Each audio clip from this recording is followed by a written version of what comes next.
In front of me is Tank 3 Pro, and today I would like to show you how you can set up Face Unlock.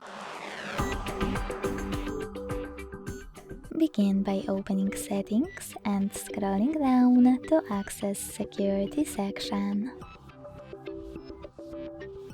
Following that, scroll down again and this time click on Face and Fingerprint Unlock under Screen Lock. Then enter your current login method. Finally, click on Face Unlock and choose More at the bottom right corner. Then hit I agree.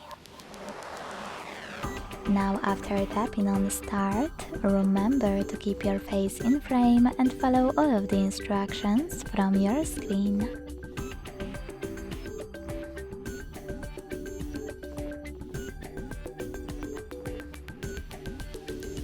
Then select Done. So now when I switch off my screen and turn it back on, I can see that Face Unlock is working properly.